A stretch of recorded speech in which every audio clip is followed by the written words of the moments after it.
Meus irmãos, eu não sei vocês, mas ontem eu disse: Jesus, se mais um pouquinho eu morro. Quem veio para cá, para aquele cajado de pão, eu não sei nem dizer o que foi aquilo ali. O pastor achou pouco, hoje ainda ficou escutando a ministração de ontem. E eu achei pouco, a gente achou pouco, um grupinho desse povo, dos irmãos do, Maçarico, né? Ainda foram à noite para receber mais, um bocado de sugador de unção. Mas é impressionante como Deus tem falado a mesma coisa, porque o Senhor tem falado à sua igreja. Os irmãos perceberam que ontem, no Cajado de Pão, o Senhor ministrou ao nosso coração a respeito da presença de Deus. E uma coisa que foi muito forte, o pastor falou a respeito de Moisés, e ele disse assim: olha, todo favor de Deus, tudo aquilo que Deus tinha para derramar sobre a vida de Moisés, é para que esse favor que fosse derramado sobre a vida de Moisés fosse oferecido a outros. E aí a gente percebeu da presença, da intimidade que Moisés via ao Senhor face a face. De noite a gente ouviu isso de novo, foi ou não foi? Quem estava lá? O Senhor falou a mesma coisa e a gente percebe que o Senhor está falando à sua igreja. E há algum tempo o Senhor tem me falado essa palavra que eu quero compartilhar com vocês aqui hoje, no sentido de que tudo que a gente recebe, como o pastor falou ontem, não para necessariamente em nós. Meu irmão, você não é uma represa, você é um rio.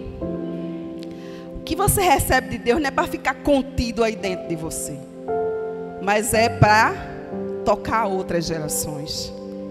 E o Senhor tem falado muito isso ao meu coração. E ontem, depois de Cajado de Pão, eu estava ali encostada no muro, cantando uma canção. O povo aqui que sabe, quando eu estou cansada, que eu fico cantando, né? Eu estava ali cantando, e Sueli disse: pastora, que música é essa? Eu disse: é a música antiga, Sueli, Diante do Trono. Eu não falei que não era do tempo dela, porque a gente é contemporânea. É só. Amém. Mas a verdade é que aquela canção já vinha falando ao meu coração há algum tempo. Desde o início desse mês, o Senhor me fala a respeito desse texto de Isaías 40. E Ele falou ao coração: prepare o caminho do Senhor. E durante a semana que passou, eu fui muito ministrada nesse tema, a respeito de preparar o caminho do Senhor. E era sobre isso, ou melhor dizendo, é sobre isso que eu quero conversar um pouquinho com você nessa noite. A respeito de preparar o caminho do Senhor. Preparar um caminho para tocar a próxima geração. Então abra aí a tua Bíblia em Isaías 40. E nós vamos ler os versículos de 1 a 11. Isaías 40, de 1 a 11. Diz assim a palavra do Senhor: Consolai, consolai o meu povo, diz o vosso Deus. Falai ao coração de Jerusalém. Bradai-lhe que já é findo o tempo da sua milícia, que a sua iniquidade está perdoada e que já recebeu em dobro das mãos do Senhor por todos os seus pecados. Voz do que clama no deserto: preparai o caminho do Senhor. Endireitai no ermo vereda a nosso Deus. Todo vale será aterrado, e nivelados todos os montes e outeiros. O que é tortuoso será retificado, e os lugares escabrosos aplanados. A glória do Senhor se manifestará, e toda a carne haverá, pois a boca do Senhor o disse. Uma voz diz: clama. E alguém pergunta: que hei de clamar? Toda a carne é erva, e toda a sua glória como a flor da erva. Seca-se a erva e caem as flores, soprando nelas o hálito do Senhor. Na verdade, o povo é erva. Seca-se a erva e cai a sua flor. Mas a palavra de nosso Deus permanece eternamente. Tu, ó Sião, que anuncia boas novas, sobe um monte alto. Tu, que anuncia boas novas a Jerusalém, ergue a tua voz fortemente, levanta, não temas, e dize às cidades de Judá: eis aí está o vosso Deus. Eis que o Senhor Deus virá com poder, e o seu braço dominará. Eis que o seu galardão está com ele, e diante dele a sua recompensa. Como pastor, apacentará o seu rebanho. Entre os seus braços recolherá os cordeirinhos, e os levará no seio. As que amamentam, ele guiará mansamente. Senhor, essa é a tua palavra, e como ela é poderosa por si mesma, Senhor. A Deus, nós temos plena convicção que nós não precisamos de homens falando ao nosso coração, mas a gente precisa ouvir a voz do Senhor. E por isso nós inclinamos nosso coração a Ti nessa hora. Senhor, que o nosso ouvido possa estar atento, a nossa mente possa estar cativa à obediência de Cristo, para que a Tua palavra, Senhor, possa ser ouvida nessa noite. Nós temos sede e fome de Ti, nós queremos ouvir a Tua voz, por isso, Senhor, nós te pedimos, fala conosco, Senhor, em nome de Jesus. Amém. Então nós estamos diante desse texto, esse texto de Isaías 40, esses versículos que nós lemos, e só para que você compreenda, essa é uma profecia que foi dita em torno de 800 anos antes do nascimento do nosso Senhor Jesus Cristo. Então, o profeta Isaías, o profeta messiânico, assim como ele é conhecido, ele profetizou a respeito disso 800 anos antes de Cristo nascer. E aí eu quero que você perceba comigo que essa profecia não diz respeito somente à primeira vinda do nosso Senhor. Ela fala sim da primeira vinda, daquela que já se cumpriu, Cristo já veio, já morreu, já ressuscitou, mas aponta muito mais para a segunda vinda. Aqui o profeta Isaías está profetizando a respeito de que Cristo voltará, aleluia. O nosso Senhor, o Messias, o Salvador, Ele voltará. E a gente precisa entender que Ele voltará para buscar a sua igreja. Amém? Essa é a missão do Senhor Jesus quando Ele voltar. Ele não vai voltar para pregar. Ele vai voltar para buscar a igreja. Ele vai voltar para encontrar a noiva. E essa noiva precisa estar preparada. E diante dessa profecia, ela começa com um chamado de Deus ao profeta. O profeta diz, ou melhor dizendo, o Senhor diz ao profeta: consolai, consolai o meu povo. E aí, talvez, você como eu, quando escuta essa expressão, consolai, consolai o meu povo, você imagina Deus dizendo assim para Isaías: Isaías, percebe aí meu povo, eles estão numa situação terrível, eles estão em cativeiro e ainda vão passar por outro, e eles estão entristecidos por causa disso, então vai ao encontro deles e consola eles. Talvez seja essa a ideia mais plausível quando a gente escuta essa expressão: consolai, consolai o meu povo. Mas sabe, deixa eu te dizer uma coisa, não é isso que o texto quer nos falar, não é isso que o Senhor quer expressar quando Ele está proclamando a Isaías: consolai, consolai o meu povo. Agora, abra a tua Bíblia lá em Isaías, capítulo 22. Isaías, capítulo 22.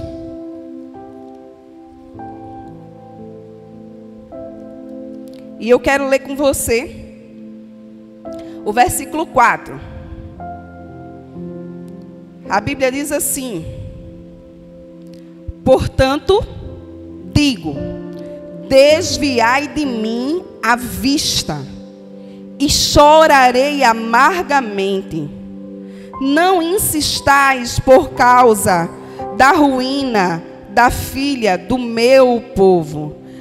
O Senhor está dizendo aqui: desviai de mim a vista, não tentem me consolar. Eu quero chorar por causa do meu povo, eu quero chorar porque o meu povo está sofrendo. E quando o Senhor está dizendo a Isaías, consolai o meu povo, a mensagem de Deus para o profeta é a seguinte: Isaías, o meu povo está sendo destruído por causa do seu pecado. O meu povo está sendo arruinado pelas escolhas erradas que ele fez. E isso arruina meu coração. Isso entristece o meu coração e eu não encontro consolo com isso. Eu não quero ser consolado. Eu não quero ficar em contentamento com essa situação. Você precisa falar para eles. Você precisa ir ao encontro deles. Porque eu não estou contente com esta situação. Eu não estou conformado com isso. É isso que o Senhor está dizendo ao profeta. E é isso que Ele também está nos dizendo. Eu não estou conformado com a situação de Paulista. Eu posso contar com você? O Senhor perguntou isso a Isaías.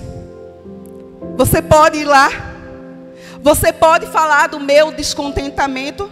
Você pode dizer para eles que eu estou entristecido? Meus irmãos, nunca foi desejo de Deus estar distante do seu povo. Isso traz dor ao coração do Pai. O desejo de Deus sempre foi e sempre será ter relacionamento. Deus é o próprio amor. E Ele deseja estar com o seu povo. Então, quando esse povo se afasta de Deus por causa do pecado, por causa de decisões, por causa de escolhas erradas, isso deixa o coração de Deus desolado. E Ele diz assim: não me consolem. Eu não tenho contentamento com essa situação. Isso deixa meu coração angustiado. Será que você sente isso? Meu irmão, será que você sente isso? Será que você percebe a angústia de Deus? Será que você entende isso que Clefson falou? Eu não posso deixar passar mais uma semana sem que eles tenham um encontro contigo. E essa é a urgência do coração de Deus. Ele não quer consolo, Ele não tem contentamento com essa situação. Ele deseja ardentemente relacionamento. E Ele chamou o profeta, Ele disse: Isaías, eu posso contar com você? Você pode ir ao encontro do meu povo? Deus estava recusando-se ser consolado. E Ele continua nos perguntando: eu posso contar com você? E se você partir do princípio que o profeta respondeu positivamente a esse chamado, como de fato foi, o Senhor, Ele vai e entrega uma missão ao profeta Isaías. E a primeira parte dessa missão, a gente vai ver aí no verso 2. O Senhor diz assim: olha, falai ao coração de Jerusalém, bradai-lhe que já é fim do tempo de sua milícia, que a sua iniquidade está perdoada e que já recebeu em dobro das mãos do Senhor por todos os seus pecados. Olha só, a primeira expressão da missão que o Senhor Deus deu a Isaías: falai ao coração. Eu não sei se você que estava aqui ontem lembra quando o pastor Paulo compartilhou a palavra antes do momento de oração. E ele disse assim: olha, naquela noite, aquela palavra fez sentido para mim. Você lembra disso? Quando o Senhor está dizendo para Isaías: Isaías, fale ao coração de Jerusalém. O Senhor está dizendo: Isaías, torne essa palavra sensível ao coração deles. Faça com que essa palavra faça sentido para eles. Olha, quando Deus está dizendo fale ao coração, Deus está dizendo a Isaías. Você lembra do profeta no começo do livro? Quem lembra de Isaías aqui no começo do livro? Isaías era uma metralhadora de pecados. Ai, dos que cometem isso, dos que cometem aquilo e tal, só denunciando o pecado do povo. E Deus disse assim: olha, Isaías, não é dessa maneira que eu quero contar com você. Ele está dizendo: fala ao coração. Essa não é uma mensagem de acusação. Essa não é uma mensagem de condenação. Mas essa é uma mensagem de eterna compaixão. O Senhor está dizendo por meio do profeta: eu amo vocês. Eu não suporto a ideia de vocês estarem longe de mim. Isso fere ao meu coração. E eu preciso que vocês entendam isso. Por isso o Senhor diz a Isaías: fala o coração. Tem outras expressões que dizem: fala carinhosamente a eles. Sabe, meus irmãos, o mundo não precisa que eu e você nos levantemos dizendo assim: Magal, você vai para o inferno. Porque a Bíblia já disse que o Filho do Homem, ele não veio para condenar, nem para julgar o mundo. Meus irmãos, já há uma condenação sobre eles. Se você declarar a condenação, você não está declarando a boa nova, a novidade. Você não está dizendo uma novidade. Porque essa já é uma realidade estabelecida para todo aquele que está distante de Deus. Há uma condenação. Mas essa não é a mensagem do Evangelho. Evangelho é boa notícia. Evangelho é uma mensagem de compaixão. Olha, eu e você, nós estávamos perdidos, distante de Deus. Mas há uma boa notícia. Ele deu seu Filho. Ele entregou Jesus. Porque Ele te ama. Ele te ama. E por causa do amor, Ele entregou Jesus por mim e por você. Essa é a mensagem do Evangelho. E aí o Senhor declara isso a Isaías: Isaías, fala o coração deles. Fala o coração deles que dói no meu coração eles estarem distante de mim. Fala o coração deles que eu não tenho contentamento com essa distância. Você já pensou nisso? Meus irmãos, eu fiquei assim. Ontem o pastor estava lendo aqui o texto: quem conheceu a mente do Senhor? Quem primeiro deu a Ele? Enfim, o próprio texto de Isaías mais à frente, nesse capítulo, vai falar da grandeza do nosso Deus. O texto diz que o Senhor deu nome a todas as estrelas. E eu estava aqui estudando esse texto. E há 50 anos atrás, mais ou menos, alguns astrônomos chegaram à conclusão que existem 40 sextilhões de estrelas. Não tente nem imaginar esse número, que eu não sei nem quantos zeros tem esse número. 40 sextilhões de estrelas. Deus chama cada uma pelo nome. Esse é seu Pai. Ele chama 40 sextilhões de estrelas e Ele ainda está criando novas. Pelo nome.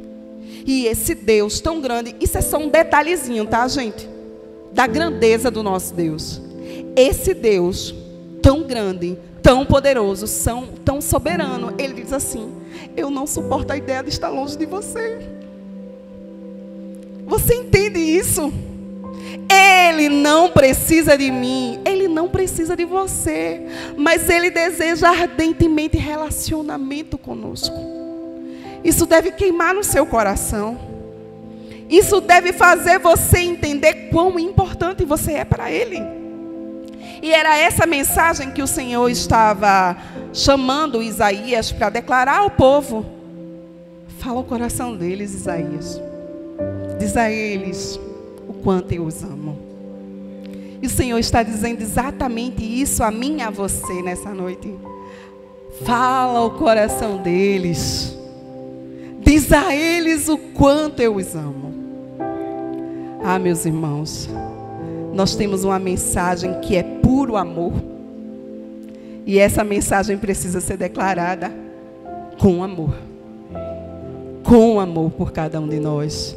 Aí Deus começa a detalhar a missão de Isaías. Ele diz assim: olha, Isaías, bradai-lhe. E aí talvez a gente pense: nossa, Deus está entrando em contradição, porque agora ele estava dizendo: fala o coração. E agora ele está dizendo: Isaías, grita. Como assim? Como assim? Meus irmãos, eu quero que você entenda o que é que Deus estava falando ao profeta. Isaías, eu não estou chamando você para gritar com o povo. Eu estou chamando você para gritar ao povo. Você está entendendo? O Senhor estava dizendo a Isaías: eles precisam saber, e você precisa falar alto. O Senhor os ama. O Senhor te ama. Paulista, o Senhor te ama. Essa é a mensagem que o Senhor estava conclamando o profeta Isaías a declarar a Jerusalém. Jerusalém, você é amada por Deus. Paulista, você é amada por Deus. Essa é a mensagem que o Senhor conclama a cada um de nós a declarar. Sabe, é uma mensagem de compaixão, mas ela precisa ser falada em voz audível. Eles precisam ouvir. E essa mensagem precisa bradar dentro deles. Deus estava falando para Isaías: Isaías, a sua voz é a minha voz. E a minha voz é voz de muitas águas. E essa voz abafa todas as outras vozes. Se você já teve a oportunidade de chegar perto de uma cachoeira, quanto mais perto você chega da cachoeira, mais difícil fica ouvir outra coisa que não seja o som das águas, porque é muito forte. Então, a voz de muitas águas abafa todos os outros sons, abafa todas as outras vozes. E o Senhor estava dizendo para Isaías: Isaías, a sua voz, que é a minha, tem que abafar todas as outras vozes. Você precisa falar alto para que eles escutem que eles são amados. O Senhor te ama. E essa é a mensagem dele para mim, para você, para nossa cidade. Grite bem alto, fale. Fale para eles. O Senhor disse: Isaías, diga para eles que já acabou o tempo da escravidão. Diga para eles que a iniquidade deles já foi perdoada. E diga para eles que eles já receberam em dobro das mãos do Senhor o perdão. Meus irmãos, essa é uma mensagem de libertação. Sim, acabou o tempo da escravidão. Eu quero que você entenda que isso aqui, no tempo de Isaías, era uma profecia para Jerusalém. Mas para nós, é uma realidade. O tempo da escravidão já acabou. Cristo já nos redimiu na cruz. Sim, a nossa iniquidade já foi perdoada. Meus irmãos, quando você pensa em iniquidade, você pensa num pecado contínuo sendo cometido. Você pensa num pecado que talvez para você seja difícil de perdoar. Um pecado horrendo, um pecado que tenha consequências difíceis de serem vividas. Mas Deus está dizendo: olha, a sua iniquidade foi perdoada. Aí a expressão da Bíblia diz assim, olha, é interessante como nos diz a palavra. E isso talvez possa causar uma certa confusão quanto à interpretação. Ela diz assim, que já recebeu em dobro das mãos do Senhor por todos os seus pecados. E talvez quando você leia isso, você possa pensar que Deus está dizendo assim, olha, eu já castiguei vocês em dobro. Mas não é isso que Deus está dizendo. Essa expressão em dobro, a versão da Bíblia King James, ela apresenta o dobro. E isso, no original, é a tradução que talvez mais se aproxime. E o que é que isso quer dizer? Na cultura judaica, quando um judeu tinha uma dívida, ele pegava uma pele de um animal e escrevia tudo que ele devia ali. Quando ele falia, porque ele não podia pagar aquelas dívidas, ele escrevia ali tudo que ele devia naquela pele. E ele colocava no lugar onde pudesse ser visto por todos. Então estava ali a dívida daquele judeu falido. E por ocasião, por benignidade, por bondade, alguém resolvia pagar aquela dívida que estava ali exposta. Então, esse benfeitor pegava aquela pele onde estavam escritas aquela dívida e ele dobrava aquela pele. Dobrava aquela pele e na frente daquela pele dobrada, ele colocava o seu próprio nome. E ali ele dizia: eu me responsabilizo, eu pago essa dívida. Ah, meus irmãos, a Bíblia diz que o Senhor Jesus, Ele pagou o escrito de dívida que estava sobre a minha vida e sobre a sua vida. Jesus dobrou a lista dos meus pecados. Então, o reino das trevas não tem mais como me acusar, porque os meus pecados não são mais vistos. Jesus dobrou a pele e Ele colocou o seu nome e Ele disse: eu paguei a dívida de Albânia. Ele pagou a sua dívida. Essa é a sua mensagem. Ele pagou a dívida dessa cidade. Sim, todos os pecados que são cometidos nessa cidade, toda prostituição, todo roubo, toda miséria, todo assassinato já foi pago por Jesus. E tudo que acusa Paulista no reino das trevas já foi pago. Jesus já dobrou e já colocou o seu nome. Jesus já pagou. Jesus pagou por você. Jesus pagou por mim. Essa é a mensagem que o Senhor deu ao profeta. E eu quero que você entenda, essa é só a primeira parte da mensagem.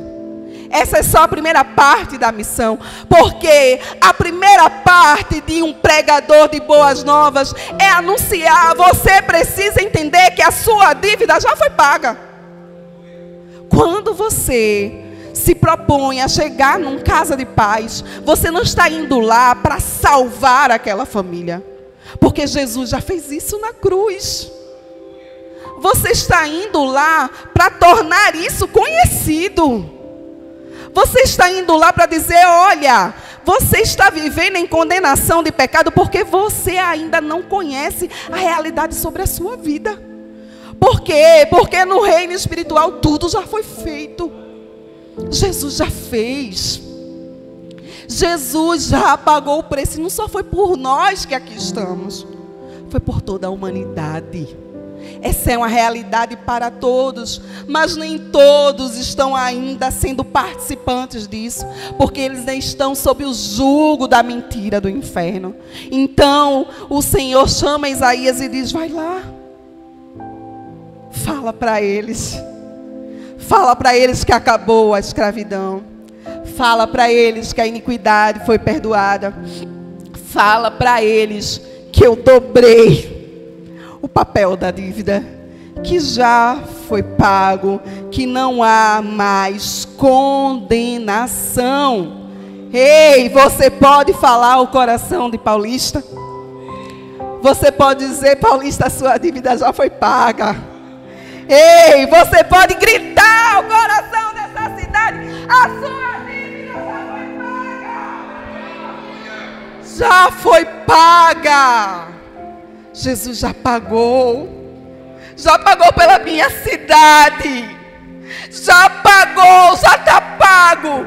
E eles vão ouvir essa verdade poderosa através de mim, de você. Ei, você precisa entender que essa era a primeira parte da missão. E isso é muito poderoso. Sabe por quê? Porque a gente já ouviu testemunhos aqui de pessoas que já disseram sim para essa mensagem. Sim, eles já responderam positivamente.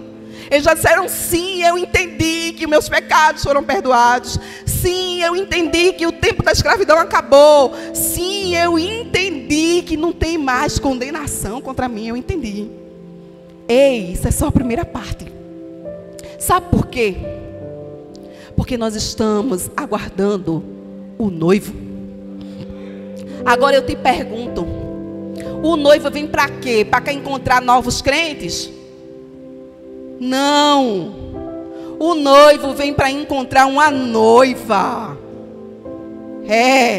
Ele não vem para encontrar novos crentes. Ele vem para encontrar uma noiva. Minha gente, noiva não se casa de todo jeito. Noiva tem que estar preparada. E quem é que prepara a noiva? Sou eu e você. Ei, Ele está chamando a mim e a você para preparar o caminho do Senhor. Essa é a segunda parte da missão e certamente a mais longa. Porque falar de Jesus para alguém, talvez trazer o conhecimento e o convencimento do pecado através da ação do Espírito, não seja a tarefa mais difícil. A tarefa mais difícil é tornar o novo crente em uma noiva adornada. Essa é a nossa tarefa. E é para isso que o Senhor está chamando a mim e a você. Ele está nos chamando para preparar o caminho do Senhor. Sim, Ele está nos chamando para continuar esse caminho de santificação. Porque esse é um processo que vai nos levar ao encontro de Cristo. Sim, esse processo começa dentro de mim. Começa dentro de você. Sabe, nós temos clamado por avivamento e nós cremos nisso. Nós cremos fervorosamente que nós viveremos o maior avivamento de todos os tempos. Nós cremos nisso. Ah, meus irmãos, mas deixa eu te dizer, nenhum avivamento coletivo inicia sem que comece um avivamento individual. O primeiro avivamento começa dentro de mim. O primeiro avivamento começa dentro de você. Sim, eu preciso me arrepender. Você precisa se arrepender. E o Senhor diz a Isaías: voz do que clama no deserto, preparai o caminho do Senhor. Ah, meus irmãos, eu fico pensando assim, Deus podia fazer tudo só. Você já pensou nisso? Porque eu sou do grupo do povo que não quer ter trabalho. Não sei se você é do meu grupo. Eu gosto de facilitar as coisas. Se tem uma coisa que é mais fácil, vamos pela aqui. Mas Deus não é do meu grupo. Deus é do grupo dos que gostam de ter trabalho. Porque você já pensou nisso? Ele é o Deus de toda a terra. Criador e sustentador de tudo. Criou e chama pelo nome 40 sextilhões de estrelas. E Ele podia resolver tudinho no sopro. Era ou não era? Se fosse eu e tu, a gente ia fazer isso. Não vem dizer que tu não é do meu grupo, porque tu é. Mas Deus resolveu contar conosco. Um povo complicado, processado, que quer, mas não quer, que gosta, mas não gosta, que está animado, desanimou. Eita Jesus, Ele disse, é com esse povo que eu vou contar. E é esse povo que vai preparar o caminho para a minha vinda, para a vinda do noivo. E o Senhor declara uma voz que clama, a voz é a voz do Espírito. E ela fala através de nós. E essa voz grita, prepare o caminho do Senhor. Essa profecia, em parte, ela já se cumpriu. Sim, a gente entende isso. Vamos lá ver, lá na vida de João Batista, João capítulo 1, vai lá agora para o Novo Testamento. João capítulo 1, os versículos de 19 a 23 nos diz assim: este foi o testemunho de João, quando os judeus lhe enviaram de Jerusalém sacerdotes levitas para lhe perguntarem, quem és tu? Ele confessou e não negou, confessou, eu não sou o Cristo. Então lhe perguntaram, quem és, pois? És tu Elias? Ele disse, não sou. És tu o profeta? Respondeu, não.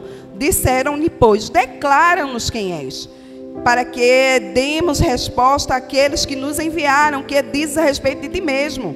Então ele respondeu, eu sou a voz do que clama no deserto, endireitai o caminho do Senhor, como disse o profeta Isaías. Então, em João Batista, se cumpriu parte dessa profecia. João foi aquele que foi escolhido pelo próprio Deus para preparar o caminho para a primeira vinda do nosso Senhor Jesus Cristo.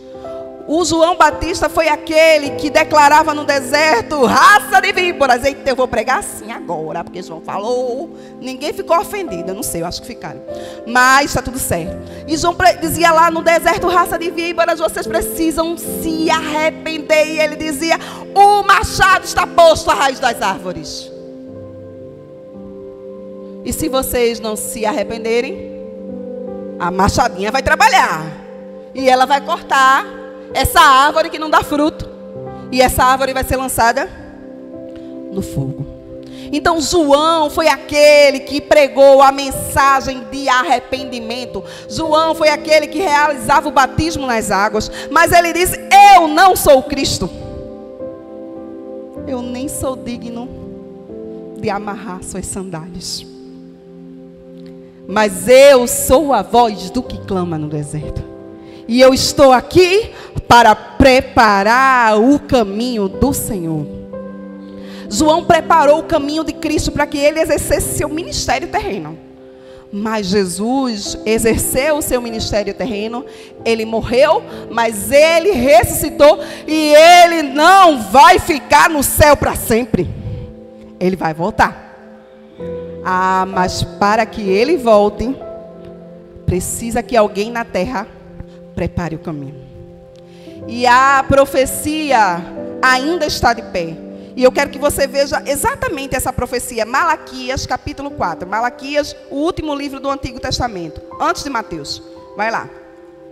Malaquias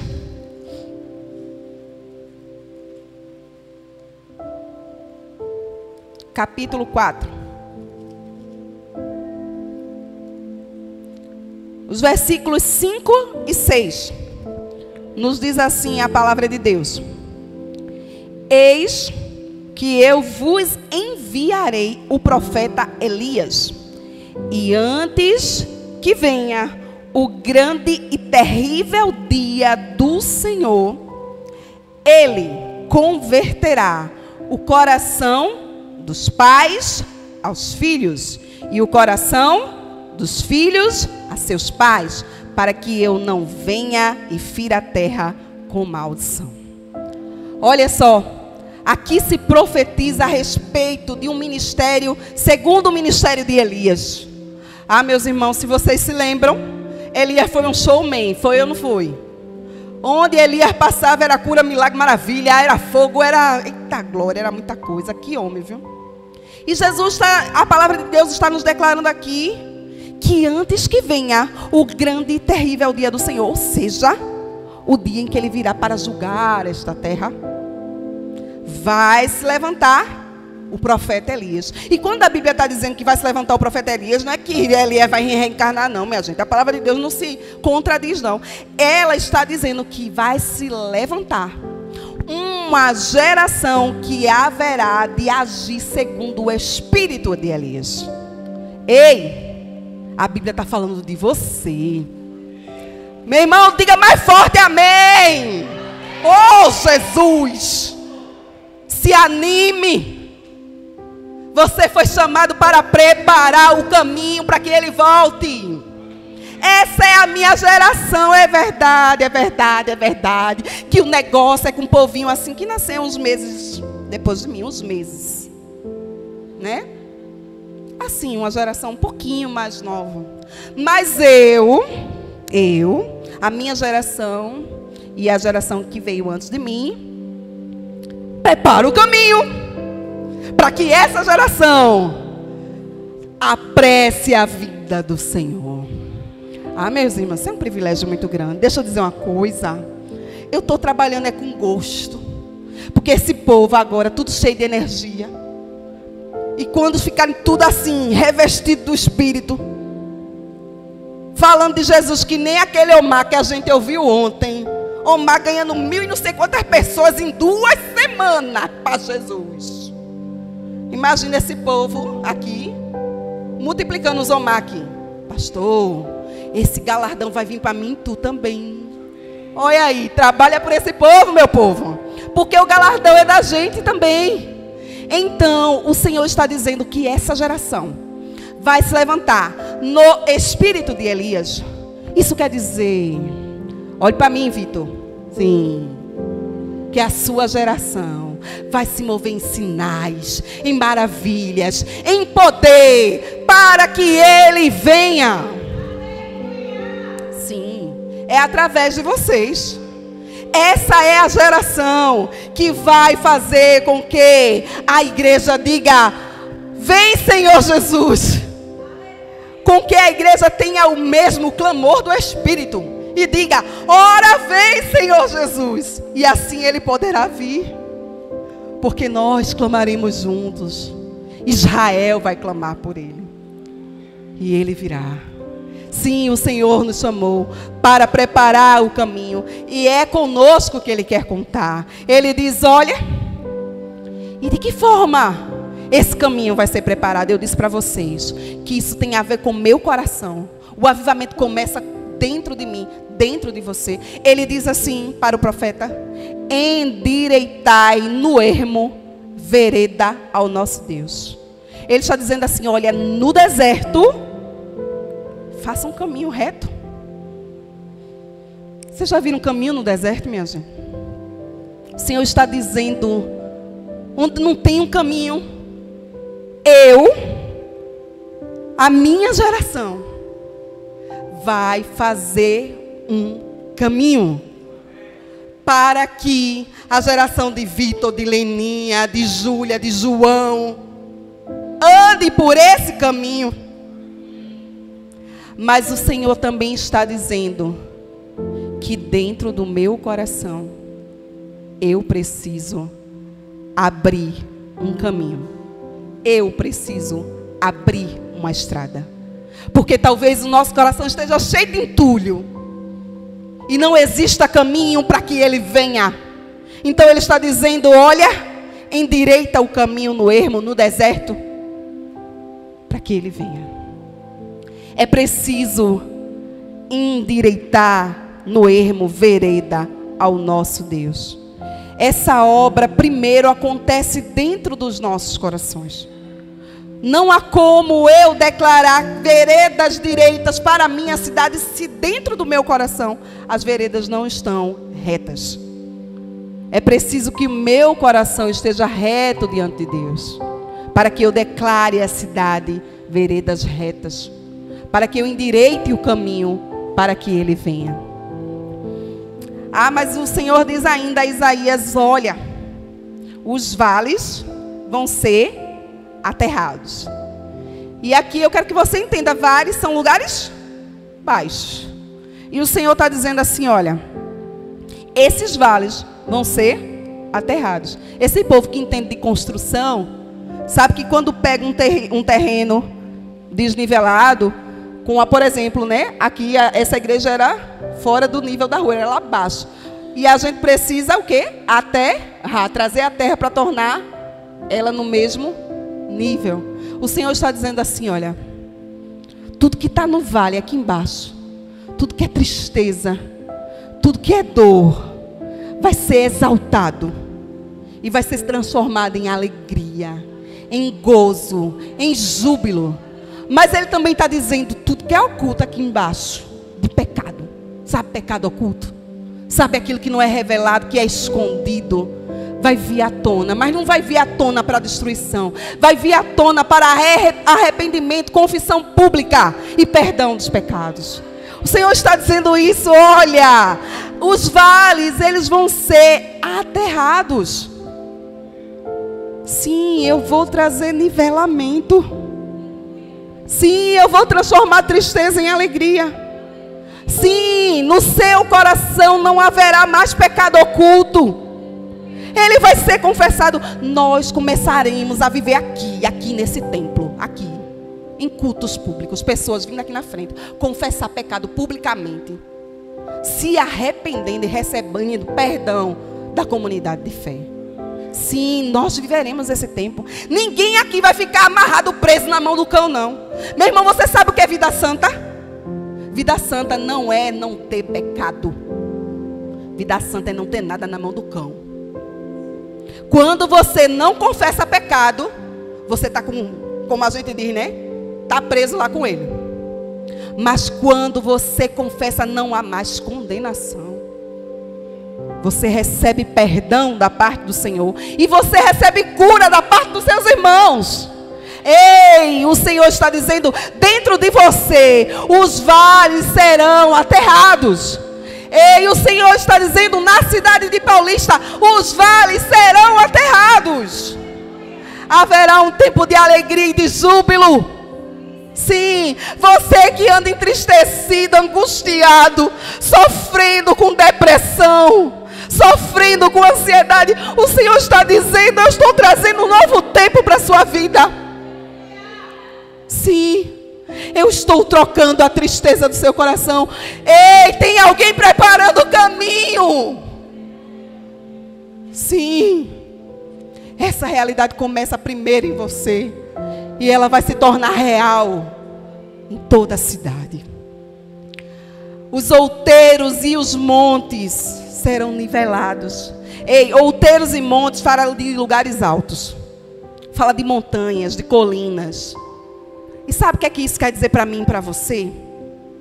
Que existem dentro do nosso coração situações que a gente considera maiores do que nós e que nos oprimem. E que nos impedem de viver uma vida digna do Senhor. Sabe? Muitos de vocês vivem opressos. Por quê? Porque vocês têm declarado assim, olha, eu não consigo vencer esse pecado. Por mais que eu tente, eu sempre me vejo caindo de volta na mesma situação. Mas existe uma voz do que clama. E essa voz está dizendo, os montes, as colinas, elas serão derribadas. Os opressores serão derrotados. Ei, dentro de você não há ninguém que possa te condenar. Ei, o rei de toda a terra mora dentro de você. Ele mora dentro de você. E a mensagem que o Senhor estava dando a Isaías era profética, mas para nós é real. Cristo já consumou toda a obra na cruz. Sim, não há como mais haver condenação. Ei, a Bíblia diz que o Senhor Jesus, Ele subjugou todos os principados, todas as potestades. Meus irmãos, sabe, quando o Senhor diz assim que Ele, a Bíblia diz que Jesus expôs publicamente a vergonha. Eu não sei se eu já falei isso aqui, se eu já falei, vocês me perdoem. Olha só, quando o exército romano conquistava um outro exército que era inimigo seu, sabe, ele trazia esse exército e principalmente seus reis nus. E eles eram arrastados para que toda a cidade visse que eles estavam sendo subjugados pelo exército romano. Então, quando a palavra diz que o Senhor Jesus subjugou, que Ele expôs a vergonha, principados e potestades, Ele está expondo assim, olha, eu venci todos eles.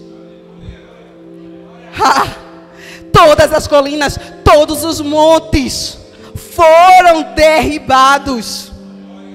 Não há mais condenação. Essa é uma realidade dentro de você, mas também será na nossa cidade. Todo governo opressor, todo principado que se estabeleceu nessa cidade será derribado. Porque tem um povo que está preparando o caminho do Senhor. Ei, os montes serão derribados.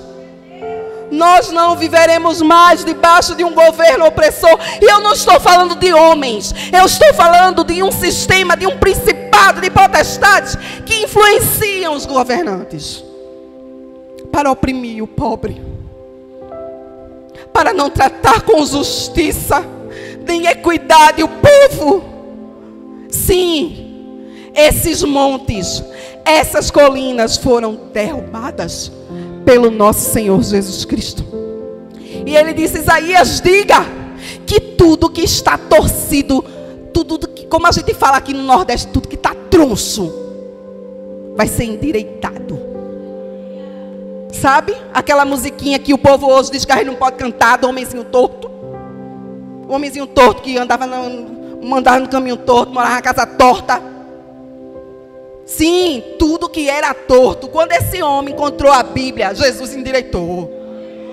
É verdade. É isso que aconteceu. Essa é uma realidade. Os caminhos tortuosos, os caminhos torcidos serão consertados. Sim, os caminhos montanhosos, escabrosos. Pense numa montanha difícil de subir. O Senhor está dizendo, ela vai ser aplanada. E ela já foi, porque Jesus já venceu a morte e o inferno. Sim, tudo que é áspero vai se tornar plano. Isso se cumpre dentro de você, para que se cumpra na nossa cidade, na nossa nação e no mundo todo. A verdade é que quem prepara o caminho, primeiro prepara o caminho dentro de si, para depois preparar o caminho para que outros trilhem por esse caminho e conheçam ao Senhor. Meus irmãos, eu quero que vocês entendam. Esse é um trabalho que não para. Esse trabalho que o Senhor está dizendo a Isaías: anuncia, consola, diz a eles que já chegou o fim da escravidão. Esse é um trabalho contínuo. Olha, tu estás anunciando, tem outros aqui já preparando, esses que já receberam essa palavra. Tem outros aqui que já estão endireitando o caminho. Tem outros aqui que já estão tornando veredas planas. A gente não pode parar. Por quê? Porque é até que Ele venha. Por isso que o Senhor disse assim: Isaías, olha, quando você fizer isso tudo, quando você declarar todas essas verdades, a sua tarefa não acabou ainda não. Clama. E ele disse assim: eu vou clamar o quê? Como quem diz, eu não já fiz tudo. Às vezes a gente tem essa impressão que já acabou a tarefa. Olha, quando o avivamento começar a acontecer, meu irmão, que tu começar a ver o povo chegar, e o povo gritando, e o povo pulando, dizendo eu quero Jesus, o povo se convertendo no meio da rua, não pensa que tua tarefa acabou não. Ela tem que continuar. Sabe, o Senhor está dizendo: Isaías, continua clamando. Você precisa dizer para esses que agora estão vivendo essa nova realidade: a vida é breve. Ei, não percam o foco. Não se embarace com os negócios desta vida, porque o Senhor disse assim a Isaías: olha, a vida é como a erva do campo. Não comece a pensar que porque está todo mundo vindo para Jesus, porque o negócio começou a dar certo. Amanhã eu leio a Bíblia. Amanhã eu intercedo. Amanhã eu falo de Jesus. Não! Continua clamando, você continua preparando o caminho. Não se embarace, não ache que você vai ter amanhã. E isso já serve para hoje. Nós temos ouvido essa palavra. Sabe, se diz dessa geração, que é a geração que mais consome rede social. 8 horas por dia em rede social. Quanto você consome da presença? A vida é breve. A vida passa como um sopro. É isso que o Senhor disse a Isaías: se o Eterno soprar, vai-se embora a flor da erva. Acabou-se. Mas ele diz assim: Isaías, declara a eles: a vida é breve, mas a minha palavra permanece para sempre. Ei, o que permanecerá para sempre é a palavra dele. E é por ela que eu e você temos que escolher viver. Quem prepara o caminho vive pela palavra. Diariamente apaixonado pela palavra, diariamente proclamando essa palavra, diariamente consumindo essa palavra. Olha, e toda vez que você consome a palavra, você vai fazer que nem o profeta Jeremias: olha, quando eu comi parecia bom, mas depois quando chegou lá dentro o negócio começou a... Sabe, porque a palavra começa a te confrontar aqui dentro, e você começa a dizer: eu estou em pecado, e eu preciso mudar, porque a palavra não é para o outro, é para você. O avivamento sempre tem que continuar dentro de mim. Todos os dias eu tenho que me arrepender mais. Todos os dias eu tenho que me apaixonar mais por Ele. Todos os dias eu tenho que decidir amar ao Senhor sobre todas as coisas.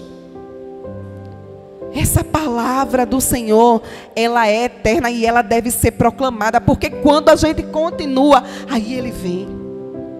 Meus irmãos, o Senhor Jesus falou lá no Novo Testamento a respeito de uma parábola, a parábola das 10 virgens.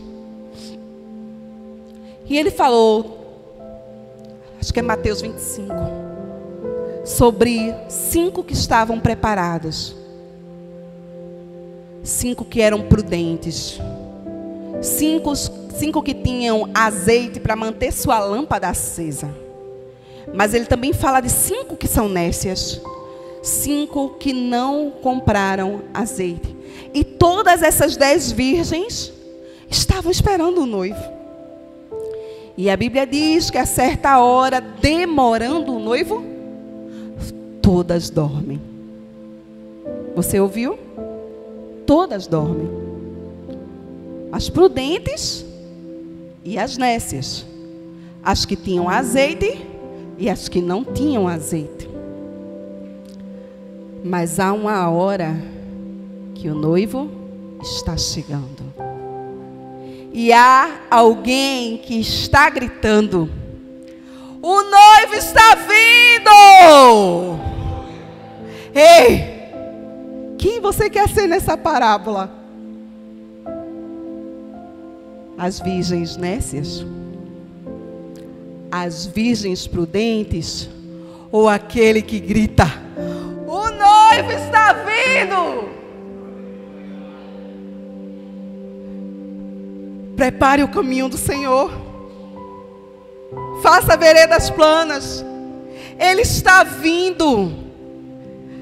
Alguém tem que gritar, alguém tem que avisar, alguém tem que proclamar. Meus irmãos, quando nós recebemos os nossos irmãos aqui, o pastor Mark, o irmão Blake e a irmã Maria, vocês ouviram o irmão Blake falando que quando ele chegou aqui, ele teve uma visão do anjo do despertamento. E isso quer dizer que o Senhor está nos despertando. Sim, Ele está dizendo: será que eu posso contar com esse povo do alto do bigode para gritar que o noivo está vindo? Você pode preparar o caminho do Senhor. Fica de pé, meu irmão, no seu lugar. Em nome de Jesus. Ele quer contar com você para preparar o caminho do Senhor.